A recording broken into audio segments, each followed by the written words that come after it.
यदि मौका मिला है शिव महापुराण की कथा को श्रवण करने का और आप आ गए हैं, यहाँ तक पहुँचे हैं,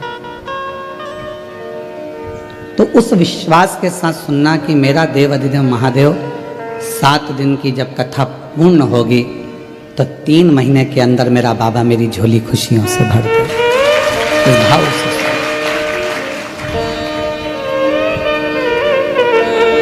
क्योंकि शिव महापुराण का सबसे बड़ा क्रम है आपका विश्वास।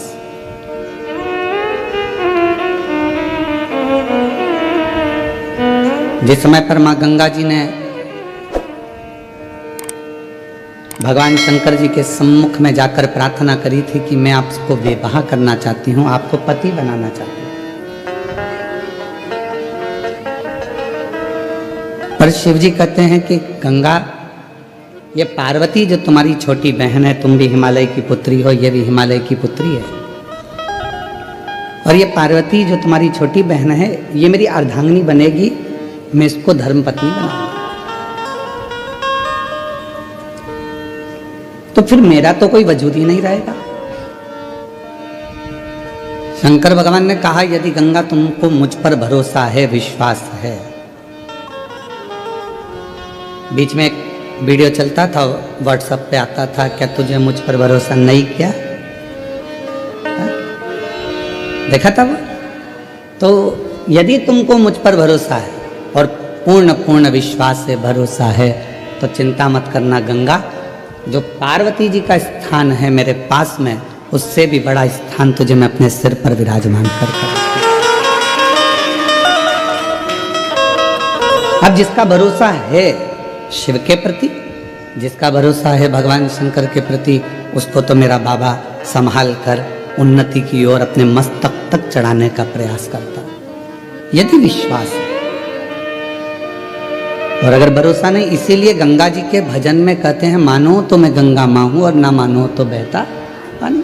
अगर विश्वास है तो शिव है और विश्वास नहीं तो शिव नहीं।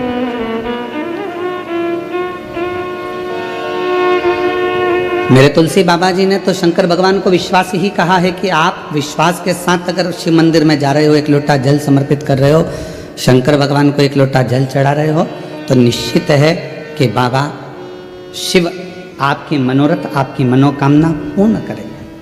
और अगर भरोसा ही नहीं है तो फिर शिव कहाँ है?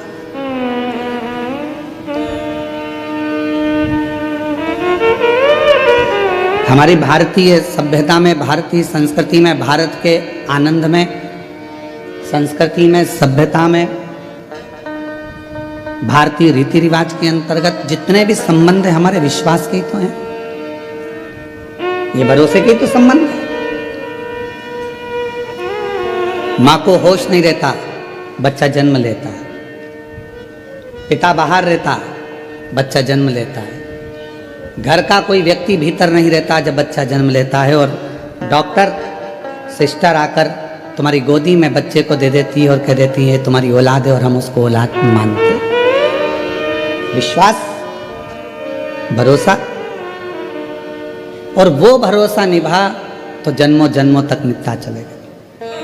ना लड़के को देखा ना लड़की को देखा, कौन लड़का है कौन लड़की है, बस संबंध पक्का हुआ और संबंध पक्का होकर विवाह हुआ, भरोसे के साथ हम उसके ऊपर आश्रित होकर चले।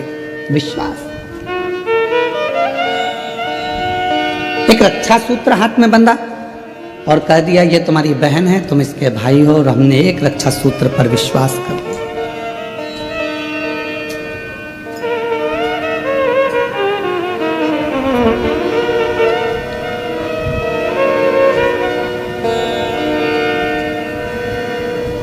अपने भरोसे को हमने दृढ़ करा, और जितना जितना भरोसे को आप दृढ़ करोगे, जितना जितना विश्वास को दृढ़ करोगे, उतना परमात्मा तुम्हारे करीब में आता जाए।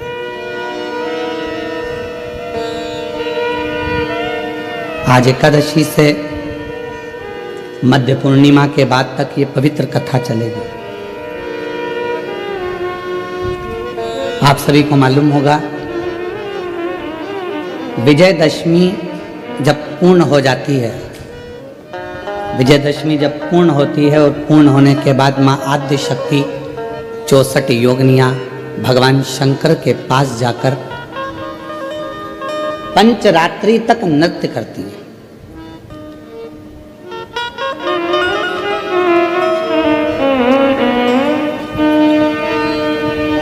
कई देवी धामों में, मां अंबा के मंदिरों में कहीं जगह पर एक कलश भराता है जिसको गर्भ कहते हैं, गरबा कहते हैं। ये नवरात्रि में अलग, ये गरबा अलग होता है जो विजयदशमी के बाद से प्रारंभ हो जाता है। और जरा विचार करिएगा कि शिवजी ने बड़ी कृपा कर कर आप लोगों को उस समय पर ये शिव महापुराण की कथा श्रवण कराई है जिस समय पर 64 योगिनियां भगवान देवाधिदेव महादेव, माँ जगत जननी जगदम्बा भगवान शंकर के साथ नित्य लीला करती हैं, नित्य नृत्य करती हैं। और जो भक्त उनकी शिव और शक्ति की कथा कर तत्व ग्रहण करते हैं उनकी झोलियां खुशियों से भर देती हैं। ये साधना का समय है।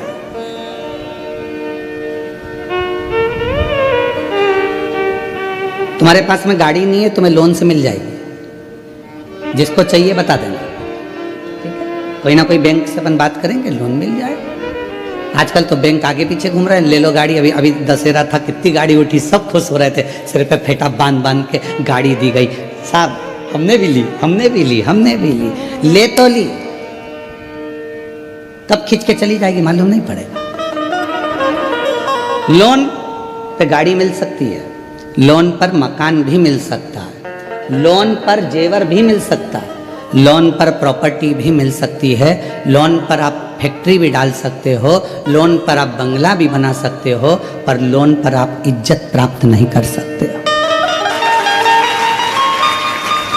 इज्जत प्राप्त करने के लिए लोन नहीं मिलेगा, इज्जत प्राप्त करने के लिए तो स्वयं को कर्म करना पड़ेगा और श्रेष्ठ कर्म करना पड़ेगा। धन आ जाएगा, गाड़ी आ जाएगी, बंगला आ जाएगा, संपदा आ जाएगी, सब कुछ मिल जाएगा, पर इज्जत बनाना, इज्जत कमाना ये आपके हाथ में, आपके व्यवहार के हाथ में। इसलिए शिव महापुराण की कथा बीच बीच में वर्णन करती रहती है।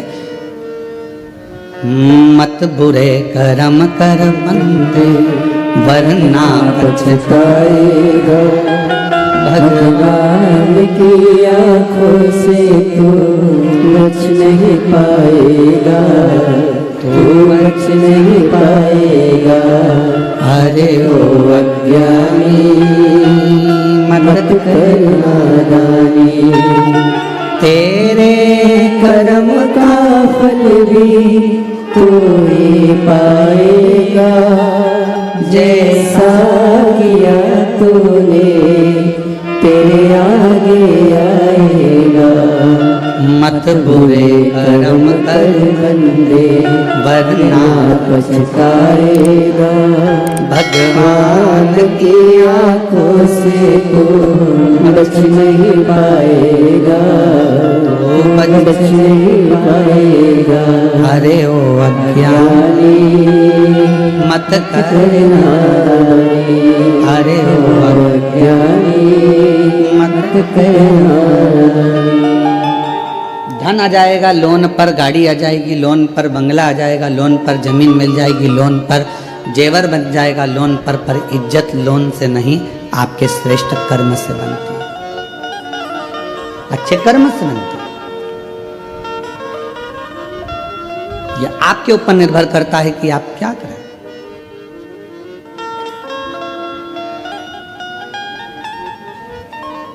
तो शिव नाम, भगवान शंकर की यह पवित्र कथा विश्वास की कथा, आप जितने दिल से सुन सकते हो, पूरे डूब जाओ उसके अंदर। 7 दिन हमें मालूम है पहला दिन थोड़ा भारी निकलता है, क्योंकि ये जो तुम्हारा 1 बजे से 4 बजे तक का जो समय है, बर्तन वर्तन मांज के सबको खाना खिला के स्कूल भेज कर, ऑफिस भेज कर, ये समय तुम्हारा थोड़ी देर, और फिर पलंग पर धीरे धीरे मोबाइल चलाते चलाते नींद लग गई। 3:30 पौने 4 बजे उठोगे, फ्रिज खोलोगे, दूध निकालोगे, चाय बनाओगे, बढ़िया पीने के बाद में थोड़ी देर बैठ के गप्पे, फिर इसके बाद में कोई आ गया तो उनकी बात, फिर थोड़ा खाना पीने की तैयारी। अब उस बीच में सियोर वाला महाराज फंस गया, तभी इतना एडजस्ट करना पड़ेगा। पहला दिन इसलिए थोड़ा भारी रहता है, तो सावधान इंडिया, तो थोड़ा पहले दिन वाले जरा सावधानी से सुनना है, बहुत सावधानी से। और जो दीवार के किनारे किनारे बैठे हैं थोड़ा सावधान आप ज़्यादा रहना, ठीक है? क्योंकि कुंभकर्ण की 2 धर्म पत्नियां थीं, एक निंद्रा एक करकटी। करकटी का पुत्र भीम था, जिसका संगार भगवान शिव जी ने किया तो भीमा शंकर हुआ, 12 ज्योतिर्लिंग में से एक ज्योतिर्लिंग। और दूसरी थी निंद्रा। जब कुंभकर्ण मर गया तो निंद्रा रो रही थी, बहुत विलाप कर रही थी। तो राम जी ने पूछा, तुम क्यों रो रही हो? मेरा पति मर गया, मैं किसको सुलाऊंगी? तो राम जी ने कहा, चिंता मत करो, शिव महापुराण की कथा जहाँ कहीं भी हो वहाँ धीरे से प्रवेश कर जाना, और जो बिल्कुल आराम से टिक कर बैठा हो उसको सुला लेना। तो वो आती जरूर है थोड़ा थोड़ा झपका लेने के लिए, तो थोड़ा सावधान रहिएगा। तो हर हर शिव कृपा। एक विश्वास शिव के प्रति रखिए, भगवान शंकर के। गंगा मैया ने भगवान देवादिदेव महादेव से कहा कि क्या आप मुझे स्वीकार करोगे? क्यों नहीं, क्यों नहीं स्वीकार कर सकते? अगर विश्वास है, भरोसा है, दृढ़ता है और तुम्हारा पूर्ण पूर्ण भरोसा है तो मैं तुम्हें स्वीकार करूं। चली गई गंगा मैया, तब साधना में लीन हो गई। समय आया, भागीरथ बाबा ने तप किया 60,000 काकाओं के उद्धार के लिए। वो तो भागीरथ जी थे जिन्होंने अपने 60,000 काकाओं के उद्धार के लिए तप किया और गंगा जी को पृथ्वी पर लेकर आए। शिव महापुराण की कथा तो यह कहती है कि आप किसी का उद्धार नहीं कर पा रहे तो कम से कम इस आत्मा का कल्याण तो करो, अपने आप का तो उद्धार करो, कुछ अच्छा अपने लिए कर चलो। दुकान पर बैठकर जो तुमने कमाया, ऑफिस में बैठकर जो तुमने कमाया, उसका भोग तुम्हारी पत्नी भी करेगी, तुम्हारा परिवार भी करेगा, तुम्हारे बच्चे भी करेंगे, तुम्हारा कुटुंब भी करेगा, भाई भी करेगा, माता भी करेगी, पिता भी करेगा। दुकान पर बैठकर नौकरी में जो कमाया उसका भोग सब करेंगे, तनख्वाह के हकदार सब रहेंगे।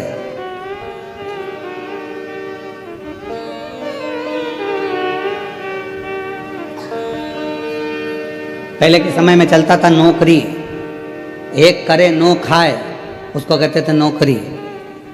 फिर आई चाकरी, एक करे 4 खाए, चाकरी। आज के जमाने में चलती है तनख्वाह। व्यक्ति उतना ही कमा पाता है जितना तनख्वाह लेता है, उससे ज्यादा मिल भी नहीं पाता। पर जितना तुमने दुकान पर बैठकर कमाया, जितना तुमने नौकरी कर कर कमाया, उसका तो भोग तुम्हारी पत्नी भी करेगी, बच्चे भी करेंगे, सब करेंगे। पर किस तरह से कमाया है आपने, उसका कर्म का भोग तो केवल आप अकेले को करना, कोई दूसरा नहीं करना। पूछा जाएगा,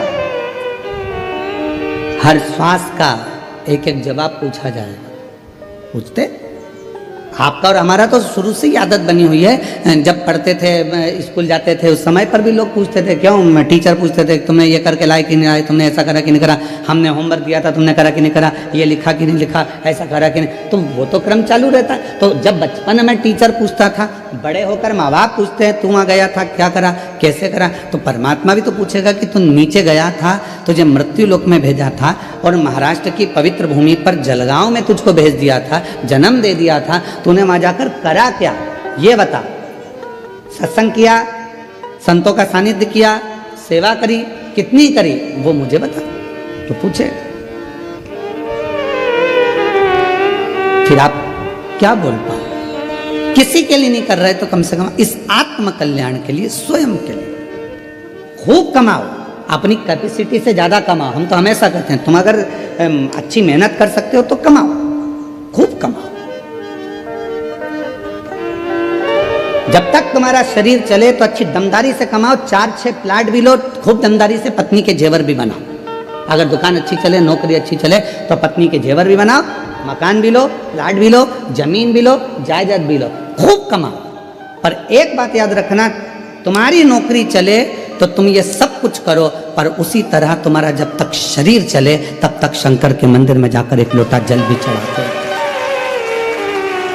शरीर नहीं चलेगा, दूसरे जाएंगे, हाथ जोड़कर कहेंगे हमारी उनकी तबीयत खराब है, एक लोटा जल चढ़ाकर कहेंगे उनको ठीक कर देना। दूसरा नहीं, अपना स्वयं का, स्वयं के काम आता।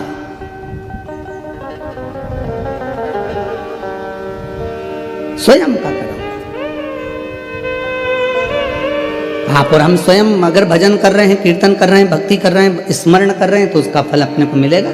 कई लोग अपने पूर्वजों के लिए कथा श्रवण कर रहे हैं, कई अपने पितरों के लिए कथा सुनते हैं, उसका फल उन्होंने सोच के बैठे कि हमारे पूर्वज हैं, हमारे पितर हैं, हमने फोटो रखा, हमने ये करा, तो वो कथा सुनेंगे। सुनेंगे, आपने निमंत्रण दिया उनको, आपने विचार करा कि मेरे गर्भस्थ संतान नहीं है, अगर मैं सुनूंगी हो सकता है बाबा मुझे संतान देगा। विश्वास, भरोसा, दृढ़ता। गंगा मैया ने कहा कि आप मुझे स्वीकार करो, क्यों नहीं करूंगा। भागीरथ बाबा 60,000 राख के ढेर बने हुए कपिल मुनि के आश्रम में जो परिवार के सदस्य थे, काका थे, उन सब के उद्धार के लिए गंगा जी को लेकर आ गए।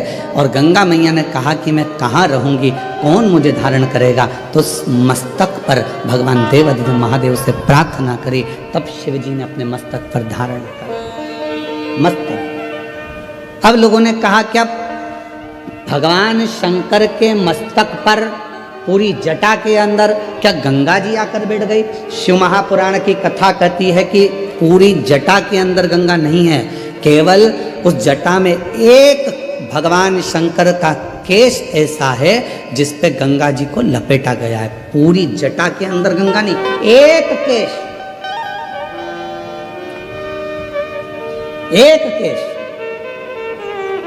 भारत की भूमि पर 26,000 से ज्यादा नदियां, सरोवर, कुंड, तालाब, बावड़ी हैं। 26,000 से ज्यादा। और 26,000 नदियां, तालाब, बावड़ी, कुंड, सरोवर, ये सब शिव जी की जटा में ही विराजमान है, भगवान शंकर की जटा में ही।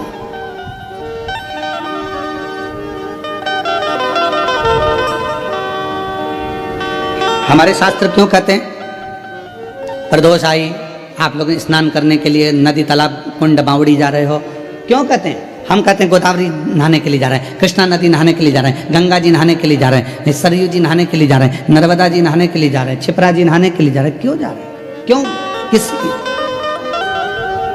क्यों का? आप जब बार बार स्नान करने का भाव प्रकट करते हो कि हम नहाने के लिए जा रहे हैं, हम गंगा जी नहाने के लिए जा रहे हैं, हम वहाँ जा रहे हैं, हम वहाँ जा रहे हैं, क्यों नहाने का भाव तुम्हारे हृदय में आता है? क्योंकि शास्त्र कहता है कि जितनी पवित्र नदियाँ, ये सब शिव जी की जटा में विराजमान हैं। जब हम किसी पवित्र नदी में डुबकी लगाते हैं तो स्वयं शंकर की जटा में हम स्वयं जाकर विराजमान हो जाते हैं। शिव के मस्तक चढ़ना। और मैंने तेरे ही भरोसे बाबा, तेरे ही भरोसे हवा विच उड़ती जावांगी, बाबा डोर तो छड़ना कटती जाएगी। भोले मैं तेरी कथा, शंभु में तेरी कथा हवा बिच उड़ती जावांगी, बाबा डोर तो छड़ना मैं कटी जावांगी। भोले में। पता जब हम अच्छा कर्म करें तो परमात्मा के करीब में, जब हम किसी पवित्र नदी में स्नान कर रहे हैं परमात्मा के करीब में, जब हम किसी पवित्र नदी के तट पर, कुंड के तट पर, बावड़ी के तट पर जा रहे हैं परमात्मा के करीब में, भगवान के नजदीक में, भगवान के पास।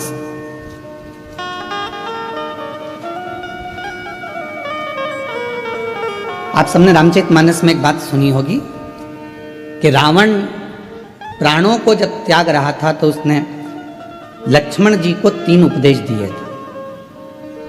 कितने उपदेश दिए हैं? 3। किसने भेजा था लक्ष्मण जी को रावण के पास? भगवान श्री राम। उसका सबसे पहला उपदेश कौन सा था?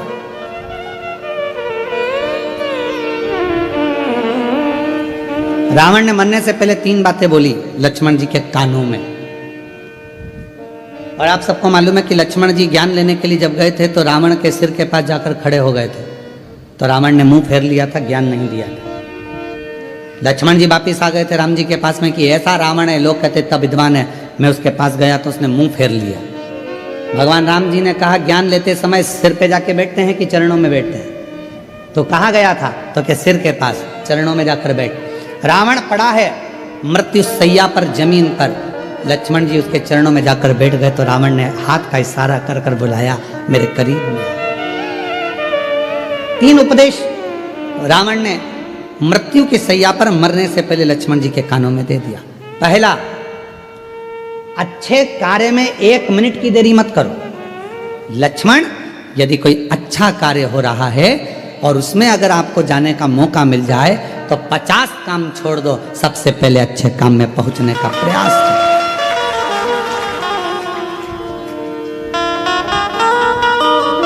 अच्छे काम में 1 मिनट की देरी मत करो। अच्छे कार्य में बिल्कुल देरी ना करिए। अच्छा कार्य करने का मौका मिला है तुरंत जाइए, भगवत भजन करिए, स्मरण करिए। किसी का भोजन कराने का मौका मिल जाए, किसी को पानी पिलाने का मौका मिल जाए। शिव महापुराण की कथा तो कितनी बड़ी बात कहती है कि किसी को अगर गिलास भी पानी का दिया जाए तो ये वाला हाथ को भी छोड़ा ना जाए, इसको भी टच कर लो। हो सकता है कि हमारा जब शरीर, हो सकता है कि ये जो आधा शरीर है, आधा भाग है मनुष्य का शरीर, जो आधा भाग किसी काम को नहीं कर पाता तो मरने से पहले आधा तन काम करना बंद कर देता है। लोग उसको पैरालिसिस कह देते हैं। आधा शरीर काम नहीं करा। जब भगवत भजन का समय आया, सत्कर्म का समय आया, हम भोजन करा रहे थे, एक हाथ से दे दिया, दूसरा हाथ टच ही नहीं कर पाया, एक हाथ से पानी का गिलास उठा कर दे दिया, पानी भी नहीं पिला पाया। ये आधा अंग किसी काम का नहीं आया। लोगों ने कहा ये लेफ्ट भाग है ना, ये किसी काम का नहीं होता, ये बेकार भाग है। तो कहा इसको अच्छा बनाने के लिए क्या करना पड़ेगा? तो कोई प्यासे को जब पानी पिला रहे हैं तो दोनों हाथों से उस जल के पात्र को दीजिए। यहाँ तक हमारे पूर्वजों में, हमारे पुरखों में ऐसा नियम चलता था। पूर्वजों में अगर कोई पानी पीता था, ऐसे मुख लगाकर पानी पीते थे तो लोटे से पानी देने वाला दोनों हाथों से पानी डालता था और पीने वाला एक हाथ से पीता था। क्यों? क्योंकि वो ग्रहण कर रहा है और वो देने वाला दोनों हाथों से दे रहा है। तो ये हाथ का प्रयोग पूर्ण होना चाहिए, जिससे मरने से पहले इस शरीर का आधा अंग रह ना जाए। इसको चालू रखने के लिए अभी से काम करना पड़ेगा। शिव जी के मंदिर में दोनों हाथों से जल चढ़ाइए, शंकर जी के मंदिर में दोनों हाथ से सफाई करिए, शिव जी के मंदिर में दोनों हाथ से झाड़ू पोछा करिए, शिव जी के मंदिर में दोनों हाथ से दीप को लगाइए। शिव जी के मंदिर, कई माताओं की आदत रहती है एक हाथ में घंटी पकड़ ली, एक हाथ में पकड़ लिया दिया, एक से घंटी बज रही है, दूसरे से दिया बज रहा है। पर हमारे यहाँ पर यहाँ तक कहा गया कि प्रथम आरती प्रारंभ होने से पहले मंदिर के घंटी को नाद करिए और नाद करने के बाद थोड़ी देर दोनों हाथों से दीप जलाकर उसको घुमाइए। अर्थात भगवान के सामने ये दोनों हाथों का सदुपयोग करिए, प्रयोग करिए। उसके बाद फिर भले एक हाथ में दिया ले लो, एक हाथ में घंटी ले लो, चल जाएगा, पर ये दोनों हाथों का सदुपयोग होना चाहिए, दोनों हाथों का। और कोई पिछले जन्म के अच्छे कर्म मुझे बाबा तेरा साथ मिला, कोई पिछले जन्म के अच्छे कर्म मुझे बाबा तेरा साथ मिला। जहाँ सारी दुनिया झुकती है, जहाँ सारी दुनिया झुकती है, मुझे वो वाली दरबार मिला, दरबार मिला। कोई पिछले जन्म के अच्छे कर्म मुझे बाबा तेरा साथ मिला। पूर्व का कोई कर्म तो अच्छा कर्म। यहाँ तक हमारे शास्त्र कहते हैं, कितना सुंदर कहा, एक चावल के दाने को भी अगर शिव जी पर चढ़ाया जाता है तो डब्बे में से, कई माताओं की आदत रहती है डब्बा खुला हुआ है, डब्बा रखा हुआ है, उसमें से एक चावल का दाना उठाया, शिव जी को चढ़ा दिया। शिव महापुराण की कथा कहती है, डब्बी में से अगर शिव जी को चावल का दाना चढ़ा रहे हो, पहले डब्बी में से उठाकर अपनी हथेली पर रखो, फिर उस चावल के दाने को भगवान को समर्पित करते चलो, समर्पित करते चलो, फिर करो।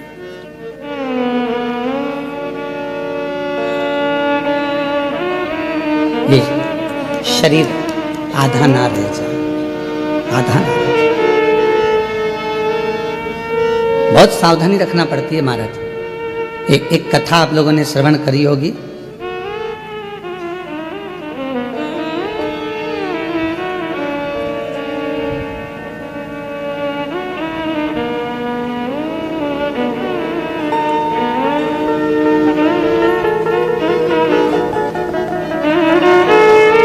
आंत्री ऋषि और अनसुईया माता की।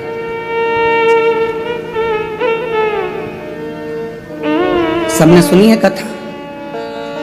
ब्रह्मा, विष्णु और महेश, इन तीनों के घर में बच्चे बने थे। सुनी है ना सबने, श्रीमद् भागवत में तीनों बच्चे बने। ब्रह्मा जी के अंश से स्वयं चंद्रदेव, भगवान विष्णु जी के अंश से स्वयं दत्तात्रेय, और भगवान देवादिदेव महादेव के अंश से दुर्वासा। सुनिए सबने कथा। अब यहां तक तो आपने कथा सुनी, पर शिव महापुराण में एक पवित्र कथा आती है दत्तात्रेय भगवान की बहन की।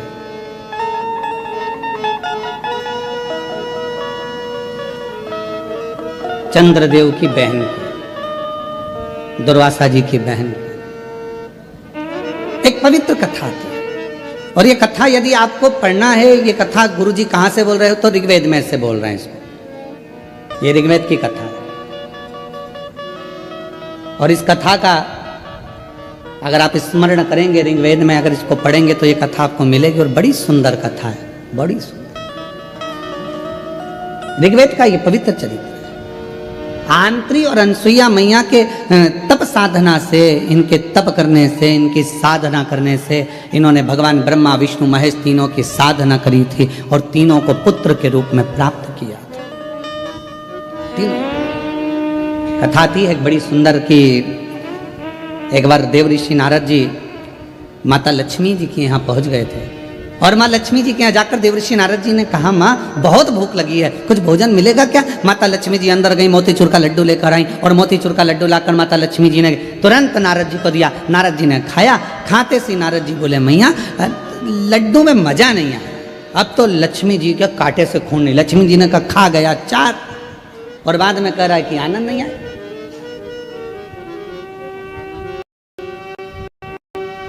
लक्ष्मी जी ने पूछा, ये लड्डू अच्छा नहीं बना? नहीं नहीं नहीं।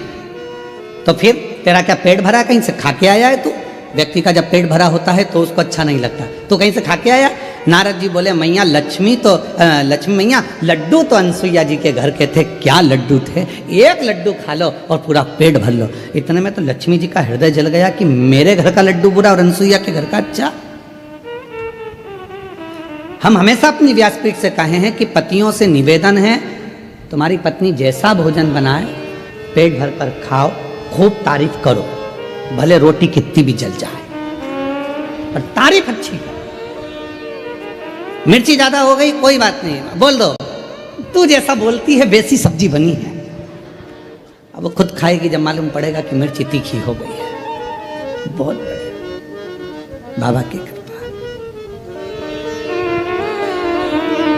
रोटी आई, भले वो रोटी कैसी भी हो, पर आज तो तूने पूरा भारत का गौरव बढ़ा दिया, पूरे भारत का। क्या जोरदार लेकर आई है, बहुत जोरदार।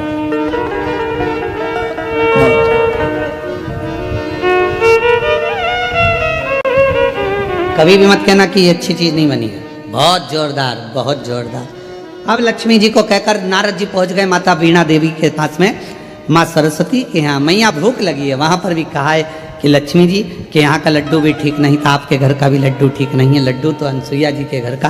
पार्वती जी के यहाँ पहुँच गए। पार्वती मैया लगी थी, आकड़िया की रोटी बनाई, काकड़िया की साग, पर से माता पार्वती जी पावे भोला, पावे भोला। अब माता ने भोजन बनाया और नारद जी से कहा कि ये भोजन ग्रहण करो, ले।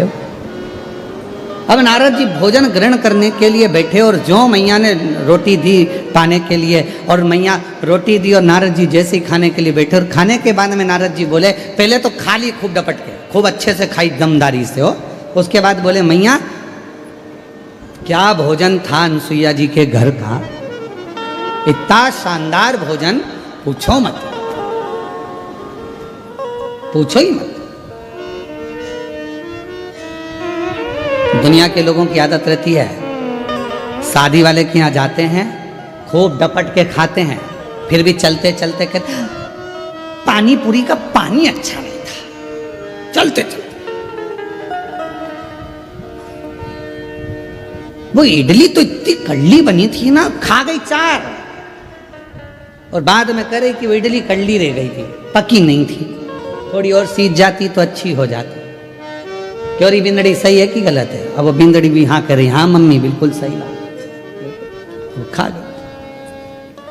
तीनों देवियां इकट्ठी हो गई एक जगह पर, और तीनों ने विचार करा, क्यों नारद आया था क्या? हाँ। क्या कह रहा था? बस लड्डू खा के चले गए, और अनसुईया जी है, कोई उनका गुणगान कर रहा था। अनसुईया, हाँ, मेरे पास भी बोला, मेरे पास भी बोला, परीक्षा लेना चाहिए, किसको भेजेंगे? तीनों देवताओं को भेज दो। ब्रह्मा विष्णु महेश के पीछे पड़ गई तीनों देवियां, जाओ जरा परीक्षा लेकर आओ। अनसुईया जी के दरवाजे पर जाना नहीं चाहते थे, क्योंकि वो पतिव्रता धर्म का पालन करने वाली थी। वो पति को परमेश्वर के रूप में पूजती थी। हम कैसे उसके यहाँ चले जाएं, कैसे परीक्षा लें? बहुत कठिन है परीक्षा।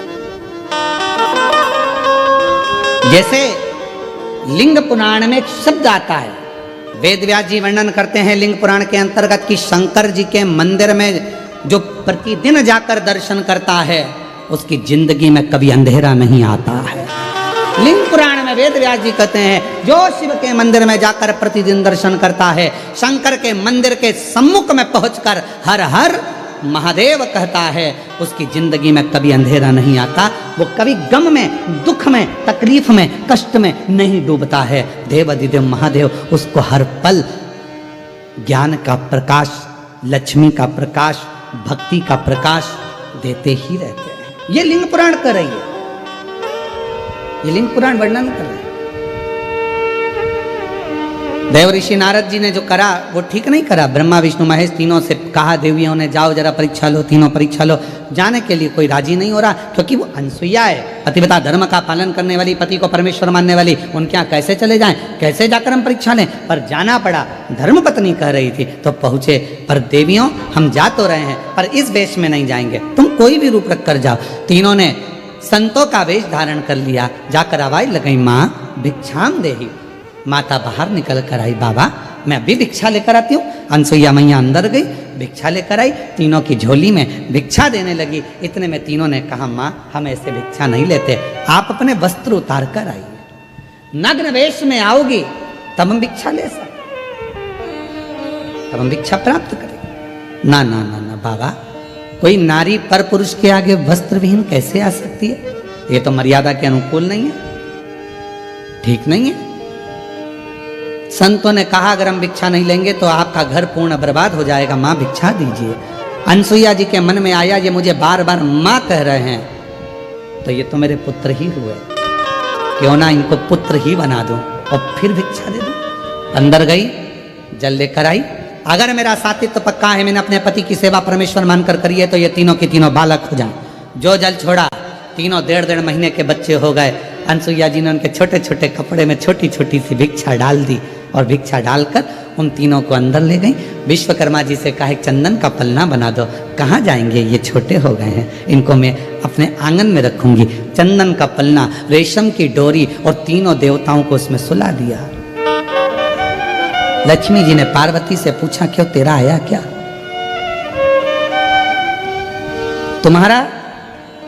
तुम्हारा 8 दिन निकल गए, पता ठिकाना नहीं। अब इनके तो 8 दिन निकल गए, इधर अंतरिक्षी आ गए। अंतरिक्षी ने आते से अनसुईया जी को देखा, ये 3-3 बच्चे घर में आंगन में झूल रहे हैं। अंतरिक्षी ने पूछ लिया, अनसुईया किनके बच्चे हैं? अनसुईया जी बोली, अपने। अंतरिक्षी बोले, अब स्नान करने गया था तो एक भी नहीं था। अनसुईया जी बोली, भोलेनाथ देते हैं तो छप्पर फाड़ कर देते हैं। ये उनकी उदारता। सारी कथा सुना दी अनसुईया जी ने अंतरिक्षी को। अंतरिक्षी खुश हो गए, जो नेत्र बंद कर देखा तो ये तो मेरे 3 देवता, और ये तीनों ही मेरे घर में आ गए।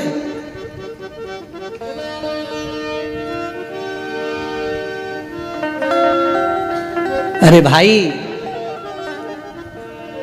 बैंक का बहुत बड़ा ऑफिसर, मैनेजर, और तुम्हारी उससे पहचान कितनी भी हो, भले कितनी भी हो, वो तुम्हारे बिना नहीं रहे, तुम उसके बिना नहीं रहो, फिर भी क्या बैंक का मैनेजर बैंक का पैसा तुम्हें दे देगा?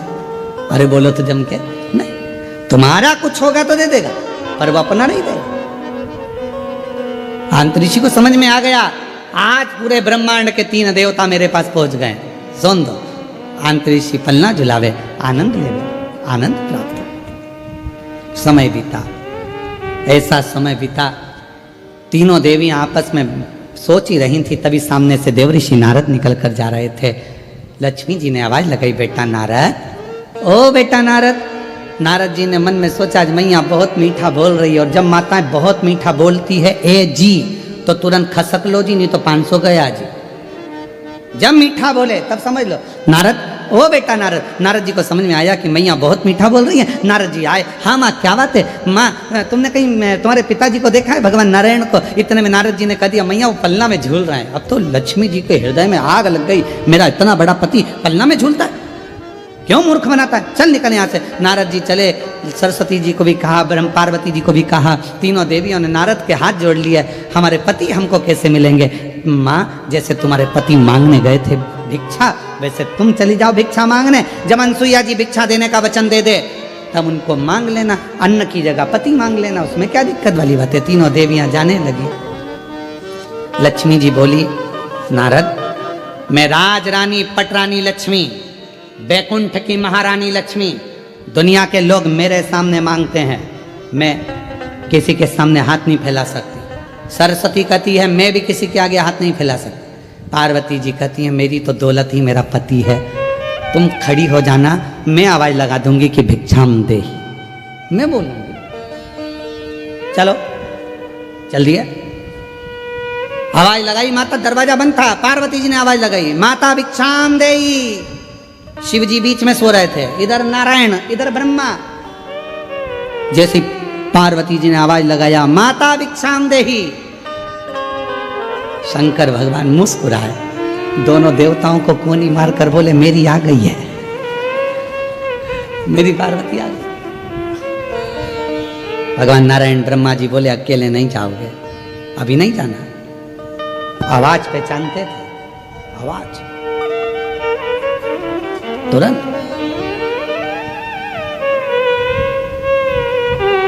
अनसुईया जी ने दरवाजा खोला, 3 देवियों को देखा। क्या बात है? माता भिक्षा चाहिए। क्या चाहिए भिक्षा में? जो पलने में सो रहे हैं वो हमारे स्वामी हैं, हमको दे दीजिए। वो तुम्हारे स्वामी है? हाँ, अगर वो तुम्हारे स्वामी है तो मैं तुम्हारी सास हूं। थोड़ी देर में अंतरिक्षी आए। अंतरिक्षी ने पूछा, अनसुईया कौन? अनसुईया जी बोली, ये तुम्हारी बहुएं हैं। बहुओं से कहा, जाओ ससुर के पाँव छुओ। जो पाँव छुए तो अंतरिक्षी ने अनसुईया का हाथ पकड़कर एक साइड ले जाकर कहा, पागल हो गई है, बेटे तेते से बहू लिया साथ साथ हाथ की, ये क्या कर रही है? इतना सा बेटा और बहू साथ हाथ की, तो नहीं बड़ी? अनसुईया जी बोली, आजकल की बहुएं कमाता हुआ पति मिल जाता है तो लेकर के अलग हो जाती हैं और सोचती हैं कि हमारा पति कमा रहा है। एक माँ ने कैसे पाल पोस कर बड़ा करा होगा मालूम पड़ेगा, ले जाओ। अब तुम पालो, तुम पोसो अपने पति को, तब मालूम पड़ेगा कि एक माँ किस तरह से अपने बच्चे को बड़ा करती है। ले जाओ उठा के। अब पार्वती जी लक्ष्मी जी से पूछी कि इन 3 में से मेरा है कौन सा? हर माल 2 रुपया। अब समझ में भी तो आना चाहिए कि इसमें है कौन सा। उठाया, लक्ष्मी जी ने एक उठाया। उनको क्या मालूम था कि ये मेरे पति नहीं है, उनने ब्रह्मा जी को उठा लिया। सब बदल बदल कर उठा रही थी। अंतरी जी ने कहा ये भ्रम है, इनको सुलाओ। चरणों में पड़ गई माँ, हमारे पतियों को बड़ा कर दीजिए।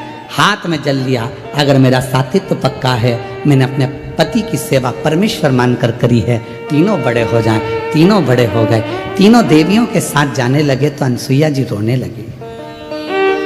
ये चले जाएंगे तो हमारी गोद सुनी हो जाएगी, इस गोदी में कोई तो रहना चाहिए। ब्रह्मा जी ने अपने अंश से चंद्रदेव को प्रकट कर दिया। भगवान विष्णु ने अपने अंश से दत्तात्रेय भगवान को प्रकट कर दिया, और भगवान शंकर जी ने दुर्वासा बाबा को प्रकट कर दिया। माँ, ये तीन पुत्र तेरे इसी संसार में भव सागर से उबारने के लिए रहे। तीनों देव चले, समय आया। एक दिन, अब आइए ऋग्वेद की कथा। अनसुईया जी बैठी हुई थी, और मां अनसुईया जी ने कहा अंतरिषि से, मेरे 3 पुत्र हैं पर मेरे घर पुत्री नहीं, मेरे घर में पुत्री का भाव नहीं है। और मैंने सुना है शास्त्रों में, अगर घर में बेटे हैं और घर में अगर बेटी नहीं है तो वो घर बिना कन्यादान के हमेशा सूना की सूना ही रहता है।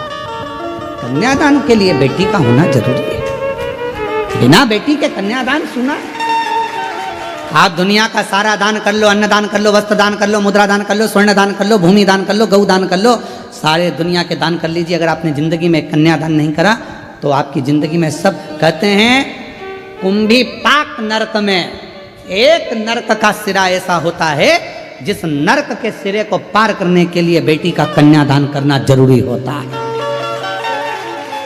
इसलिए हम शिव महापुराण की कथा में हर पल हर घड़ी बेटियों को संकल्प दिलाते रहते हैं, बेटियों से कहते रहते हैं तुम कितनी भी अच्छी पढ़ाई करो, कितने भी अच्छे कॉलेज में रहो, कितनी भी अच्छी एजुकेशन करिए, कितनी भी अच्छी नौकरी करिए, कितने भी तुम्हारे दोस्त बन जाएं, पर मेरा बेटियों से हमेशा निवेदन रहा है। और आज भी ऑनलाइन शिव महापुराण की कथा जो जलगांव से चल रही है, आप सब बेटियों से निवेदन करूंगा कि निवेदन है अपने माँ बाप को कन्यादान का मौका जरूर देना, किसी एरे गेरे नत्थु खेरे के साथ ना जाना। अपने माँ बाप को कन्यादान का मौका दीजिए।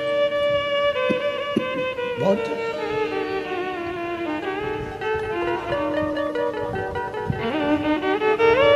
कितना सुंदर कहा, माँ बाप चले जाते हैं तब बेटा तर्पण करता है, माँ बाप चले जाते हैं तब बेटा पिंड देता है, माँ बाप चले जाते हैं तब बेटा भोजन कराकर तर्पण श्राद्ध पिंड देता है और अपने पूर्वजों को तारता है। पर बेटी, जिस दिन माँ बाप अपनी बेटी का कन्यादान जीते जी कर देते हैं, उसी पल उसी घड़ी माँ बाप को नरक नहीं जाना पड़ता। फिर बेटा पिंड दे तो ठीक, तर्पण करे तो ठीक, तिलांजलि करे तो ठीक, माता पिता बैकुंठ का पथ जाते ही एक बेटी का। पर आजकल की उल्टी रीति है, बेटा हो जाए तो माँ खुश और बेटी हो जाए तो चेहरा उतर जाता।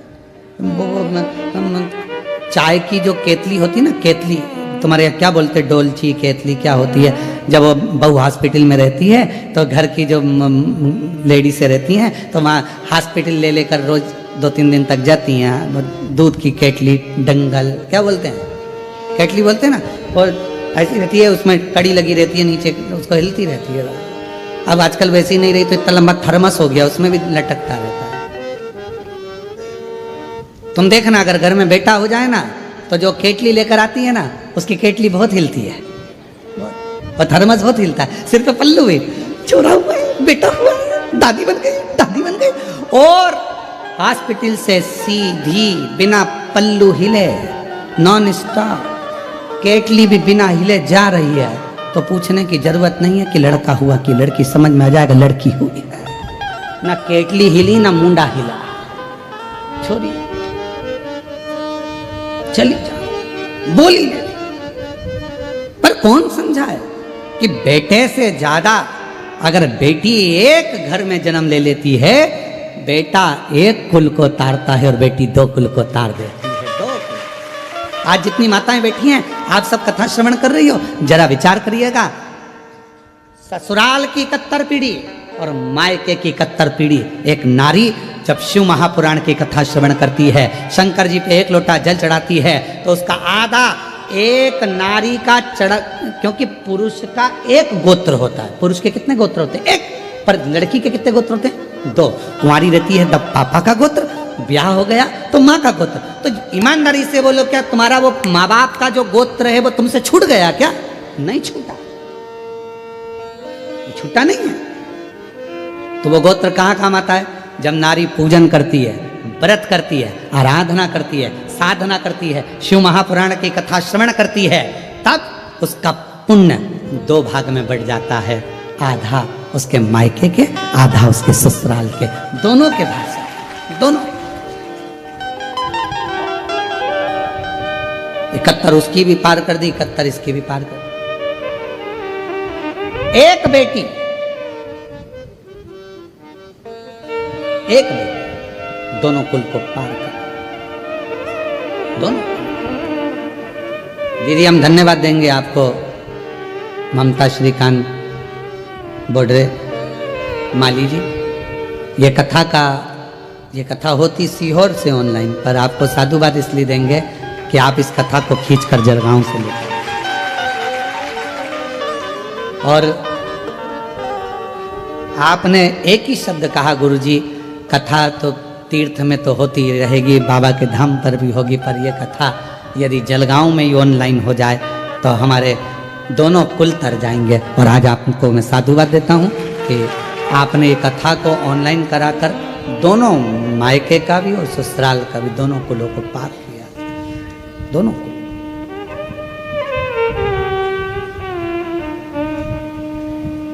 और कोई पिछले जन्म के अच्छे कर्म मुझे बाबा तेरा साथ मिला, कोई पिछले जन्म के अच्छे कर्म मुझे बाबा तेरा साथ मिला। जहाँ सारी दुनिया झुकती है, जहाँ सारी दुनिया झुकती है, मुझे वो वाली दरबार मिला, दरबार। कोई पिछले जन्म के अच्छे कर्म मुझे बाबा तेरा साथ मिला, कोई पिछले जन्म के अच्छे कर्म मुझे बाबा तेरा साथ। कोई पूर्व का हमारा, तुम मेरी जीजियों से, मेरी बेटियों से, जितने ऑनलाइन कथा को सुन रहे हैं आस्था चैनल पर, फेसबुक यूट्यूब पर, जो लाखों शिव भक्त इस कथा को श्रवण कर रहे हैं, और जितने जलगांव के वासी हैं जो ऑनलाइन कथा को श्रवण कर रहे हैं, साधुता दूंगा, एक घर में बेटी का होना बहुत जरूरी है, बेटी का होना जरूरी। और अगर बेटी नहीं हो तुम्हारे परिवार में, तुम्हारे कुटुंब में, कोई बेटी किसी के यहां 2-3 हो, तो उससे कह दो एक बेटी को मैं पढ़ाऊंगी, मैं पढ़ाऊंगी इस बेटी को, इसका पढ़ाई का खर्चा मैं उठाऊंगी, कॉलेज में पढ़ाऊंगी, इसको पैसे मैं दूंगी, और कन्यादान भी, कन्यादान एक मौका कन्यादान का मिले। और बेटियों से निवेदन है, अपने माँ बाप को तुम खूब पढ़ो, खूब खूब उन्नति करो, खूब आगे बढ़ो, पर एक निवेदन है, अपने माँ बाप को कन्यादान का मौका जरूर, कन्यादान बहुत जरूरी है। कन्यादान। अनसुईया जी ने कहा कि आंतरी बाबा मेरे घर में बेटी नहीं, और मेरे बेटे ये चले जाएंगे, तो बेटी का होना जरूरी है, बेटी का। तब अनसुईया जी के भाग्य में बेटी का सुख नहीं था, आंतरी ऋषि ने कह दिया कि तुम्हारे यहाँ बेटी का सुख नहीं, ये देवता भी आए हैं, तुम्हारे पुत्र बनकर, बेटे बनकर आए हैं, बेटी का सुख तुम्हारे यहाँ। पर मानी नहीं, मानी नहीं। समय आया, अनसुईया जी के घर में एक बेटी का प्रागट्य हुआ। ऋग्वेद कह रहा है एक बेटी का प्रागट्य। उस बेटी का नाम रखा अपाला। क्या नाम था? अपाला। कोई तुमसे पूछे कि दत्तात्रेय भगवान की बहन का नाम क्या है, तो क्या बताओगे? अपाला। कोई तुमसे पूछे चंद्रदेव की बहन का नाम क्या है? कोई तुमसे पूछे दुर्वासा जी की बहन का नाम क्या है? एक बेटी ने जन्म दिया, उसका नाम था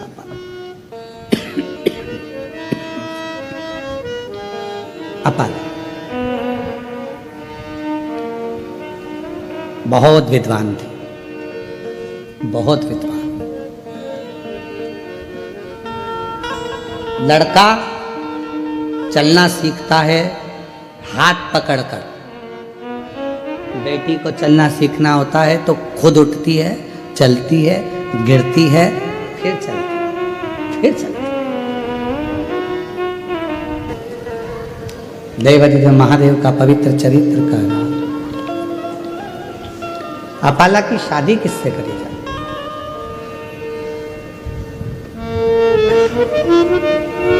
शरीर में रोग है, चर्म रोग है, कोई वर नहीं मिलता, कोई लड़का नहीं मिलता। कहा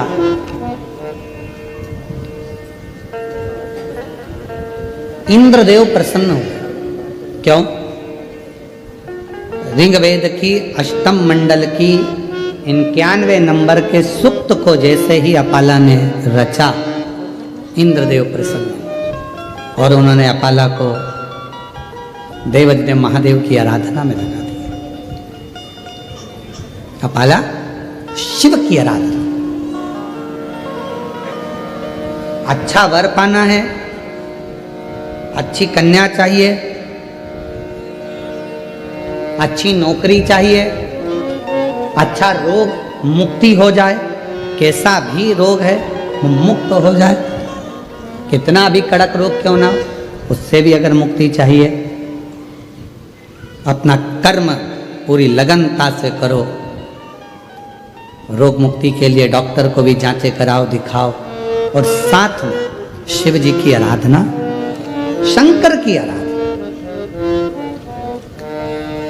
ऐसा कोई बता दो जिसको शिव जी ने नहीं दिया। भगवान राम जी को लंका का राज्य दे दिया, भगवान कृष्ण को जब संतान नहीं थी तो संतान किसको नहीं थी। और तेरी कृपा का क्या है भरोसा, कब किस पर हो जाए जरा सी हम पर कर दो, जरा सी हम पर कर दो। तेरी कृपा का क्या है भरोसा, कब किस पर हो जाए जरा सी हम पर कर दो, जरा सी हम पर कर दो। जिस पर भी हो गई तेरी कृपा करुणा वो भव पार हुआ, भव पार हुआ। पापी हो चाहे जितना उसका भी बाबा उद्धार हुआ, उद्धार हुआ।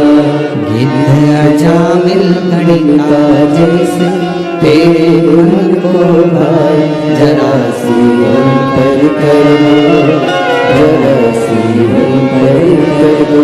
तेरी कृपा का क्या है भरोसा, कब किस पर हो जाए जरा सी हम पर कर दो, जरा सी हम पर कर दो। अपाला ने शिव जी की आराधना प्रारंभ की।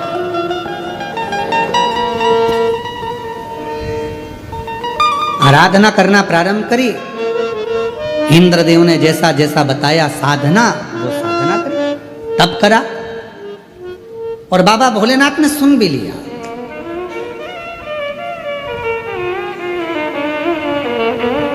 एक कृशाश्व नाम के ऋषि हुए जो आंतरी ऋषि के आश्रम में आए, भ्रमण करते। और कुशाश्व नाम के ऋषि जब अंत ऋषि के आश्रम में आ गए, विराम किए, विश्राम किए, देखा 2 दिवस तक जब निवास किया, और निवास करने के बाद देखा अपाला को, तो सुंदर तो थी, बस चर्म रोग था शरीर में, सुंदर बहुत थी।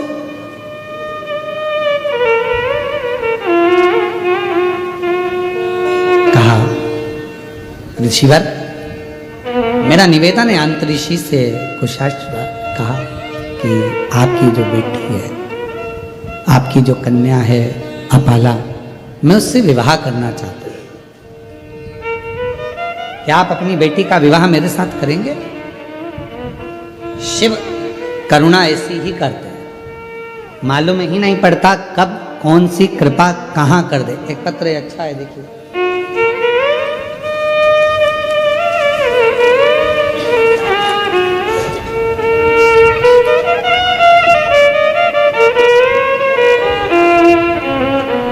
मनीषा राजेश पाटिल जलगांव से हैं। मैंने इससे पहले भी 2 बार पत्र भेजा था, पर हमारा पत्र पढ़ नहीं पाए, क्योंकि हॉट सीट पे जाना सरल है पर व्यासपीठ के पास आना कठिन है। यहाँ पहुँचना बहुत सरल नहीं है गुरुदेव। मेरी बेटी है जो कि नौकरी की तैयारी कर रही थी, पर नौकरी, आप ही हैं, कौन खड़े हैं, आप ही हैं मां, प्रणाम। बेटी का नौकरी नहीं लग रहा था, कई वर्ष हो गए उसको, पर नौकरी नहीं लगा। तब वो हिम्मत हार गई। 2 साल 3 साल 4 साल 5 साल निकलते चले गए, आखिरी में नौकरी नहीं लगी तो हिम्मत हार गई। तब मैंने कहा, वो सीवर वाला बाबा कहता है कि अगर शिव जी पर जल चढ़ाओ, मंदिर की सफाई करो, शिव अर्चना करो और अपनी मेहनत को 4 गुना करो तो लगेगी जरूर। और बाबा ने ऐसी कृपा करी गुरुदेव, जब बेटी हिम्मत हार रही थी तब शिव जी की कृपा ने मेरी बेटी कुमारी पूजा गणेश राजेश पाटिल को PWD में सरकारी नौकरी में लगा दिया। मैं बाबा को यहाँ प्रणाम करने के लिए, कहीं बैठे हों तो आप आ जाइए, एक बेलपत्र ले जाइए। और तेरी कृपा का क्या है भरोसा। एक पत्र और है, मैं रत्ना समाधान मनोरे, कहीं बैठी हो तो हाथ हिलाएंगे, आप ही हैं। मैं रहने वाली वसुंबा जलगांव महाराष्ट्र की हूँ। पशुपतिनाथ के व्रत का वर्णन करना चाहती हूँ गुरुदेव। मेरी बहू के शादी को कई वर्ष हो गए, पर संतान का सुख नहीं हुआ। तब सब लोग अपशब्द कहते थे, कोई कुछ कहता बच्चा नहीं होगा, बांझ रहेगी, संतान नहीं होगी, इसको औलाद नहीं होगी। तब आखिरी में पशुपतिनाथ का व्रत करना, 16 सोमवार का व्रत करना प्रारंभ करा, जो आपकी विधि है उसके अनुसार सफ़ेद आंकड़े की जड़ का प्रयोग किया और बाबा ने ऐसी कृपा कर दी कि मेरी बहू के घर में बेटा हो गया। मैं बाबा को प्रणाम करने के लिए आ जाइए।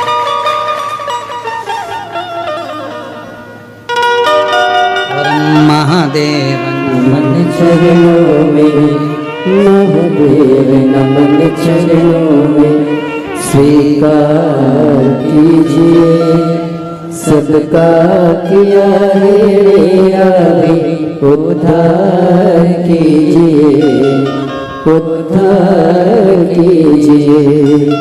हे त्रिपुंडधारी, हे त्रिशूलधारी, हे त्रिपुंडधारी, हे त्रिशूलधारी। चरणों में तेरे बाबा जी पावन है चारों धाम। चरणों में तेरे बाबा जी पावन है चारों धाम। तेरी देव करते वंदना, पूजेंगे सीताराम। तेरी देव करते वंदना, तुझे है सीताराम। हो जाए। लोग कहते थे कि ये बांझी रहेगी, दीदी कह रही हैं संतान नहीं होगी, डॉक्टरों के हिसाब से भी नहीं होगी, पर बाबा की कृपा से औलाद हुआ। पुत्र का नाम शंभू रखा है।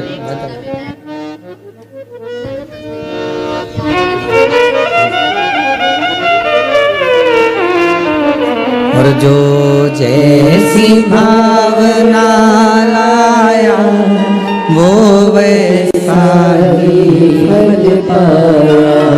जो जैसी भावना लाया वो वैसा ही फल पाया। नहीं खाली से लौटाया वो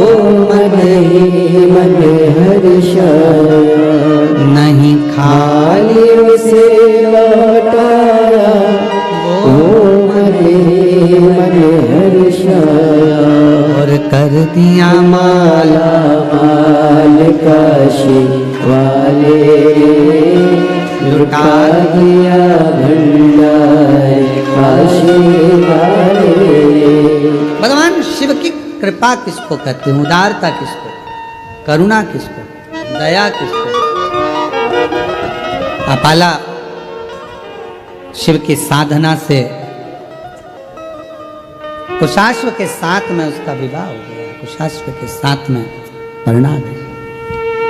अब जरा विचार करिए कि शरीर में चर्म रोग हो और विवाह हो जाना कितना कठिन है, पर उसकी कृपा जब होती है सब कार्य अपने आप होने लगते, अपने।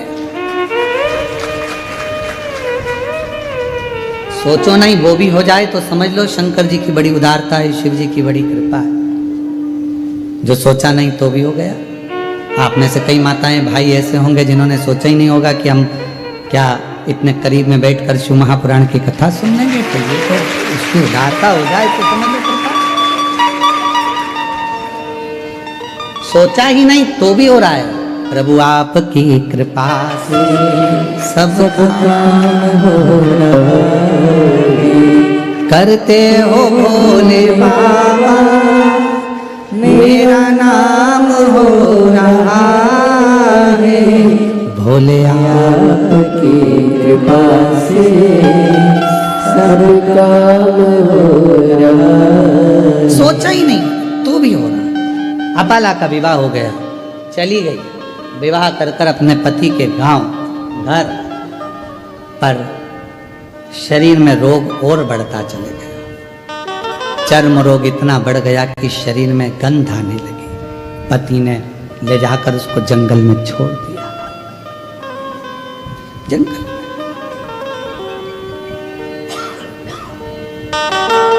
तेरे पिता ने मेरे साथ धोखा किया। अपाला हाथ जोड़कर कहती है मेरे पिता ने धोखा नहीं किया।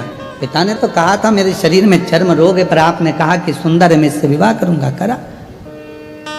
रोग बढ़ा, धक्का देकर निकाल दिया बाहर। जंगल में घूम रही अपाला, कहाँ जाऊं, किसके पास जाऊं। फिर मन में आया कि पति ने निकाल दिया, पर पिता थोड़ी ना शरीर देखता है, माता थोड़ी ना शरीर देखती है। माता पिता तो ऐसे होते हैं, अगर बच्चा बेकार भी है, उसको कोई रोग भी है, तो भी माँ बाप उससे दूर नहीं हटते, उसको करीब रखते हैं, करीब रखते हैं। माता पिता थोड़ी ना दूर करते। अब ईमानदारी से बोलो, अगर बच्चे को बुखार आ रहा है, बच्चा रात को चमक रहा है, डर रहा है, उसको बुखार आ रहा है, कोई बच्चे को एकदम तकलीफ हो गई और माँ बाप कहे नहीं नहीं मैं हाथ नहीं लगाऊंगी, मैं इसके पास नहीं जाऊंगी, इसको फीवर है, इसको बुखार है, इसको शरीर में कष्ट है। शिव महापुराण की कथा कहती है कोरोना जैसी बीमारी भी आई, आप लोगों ने दर्शन किया होगा। उस कोरोना जैसी बीमारी में सबने साथ छोड़ दिया, भाई बंधु कुटुंब कबीला कोई ना साथ दे, पर माँ बाप भले बच्चे की तकलीफ थी, लोग कह रहे हैं तुम बीमार हो जाओगे मत जाओ, पर माँ बाप अपने बच्चे को नहीं छोड़े। माँ बाप तो उसको लगा साथ। माता पिता अपाला को लगा कि मैं कहाँ जाऊं, पति ने निकाल दिया, वन में छोड़ दिया, कहाँ घूमूंगी, शरीर में रोग है, चल क्या चली। और अपाला चली, एक काम करती हूँ अपने पिता के पास जाती, पिता के पास। अपाला आंतऋषि की कुटिया में पहुंच गई। मानसुइया ने देखा बेटी तेरा तो मैंने विवाह कर दिया था, तो अपने पति के घर चली गई थी, फिर यहाँ कैसे आ गई। माँ पति ने निकाल दिया, वन में घूम रही थी, कहाँ जाती तो आपके पास आ गई।